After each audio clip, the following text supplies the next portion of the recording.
ये है मंदिर और ये है मंदिर में रखी हुई मूर्ति।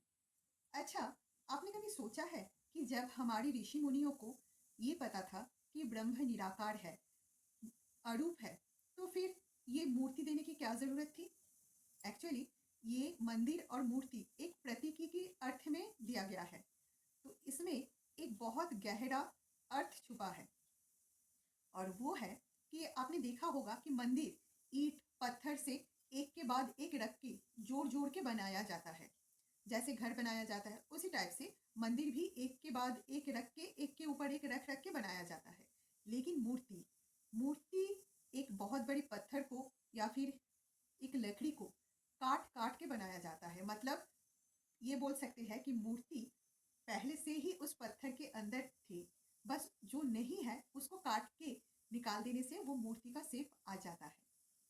सेम घटनाएं हमारे जीवन के साथ भी घटती है। जैसे हम लोग मंदिर जो बाहर से दिखता है, तो हमारा जीवन भी एक मंदिर की तरह ही है।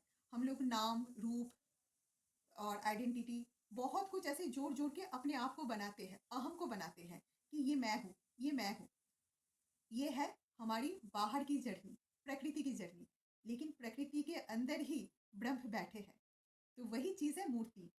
जैसे आप आत्मज्ञान की ओर जाएँगे, अपने आप को आत्म अवलोकन करोगे, उस टाइम पे आप जो नहीं हो, आप ये देह नहीं हो, आप मन नहीं हो, आप शरीर नहीं हो, आप प्रकृति नहीं हो, सब कुछ एक-एक करके छोड़ना पड़ता है और जैसे आप एक-एक करके छोड़ते जाओगे, ऐसे ही आत्मज्ञान होगा।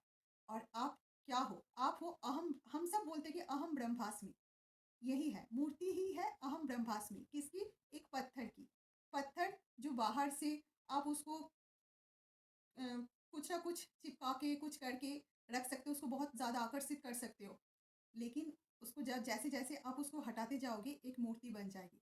ऐसे ही हम अपने ऊपर नाम, रूप, ये सब कुछ जोड़ के अपना एक परिचय बनाते हैं, अहम को बनाते हैं और जैसे एक-एक करके सबको छोड़ते जाते हैं, वैसे ही आत्मज्ञान की ओर बढ़ते हैं। यही चीज़ है मंदिर और मूर्ति।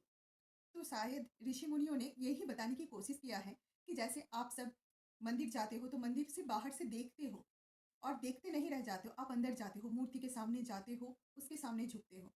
ऐसे ही हम प्रकृति में रहते ज़रूर हैं, लेकिन प्रकृति से भी अंदर आके हमें अंदर की जर्नी पे जाना है, अपने भीतर देखना है, आत्मज्ञान की ओर बढ़ना है।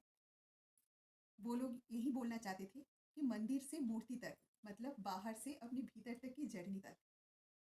शायद यही सनातन है जो आपको प्रकृति से ब्रह्म तक लेके जाए, बंधन से मुक्ति तक लेके जाए।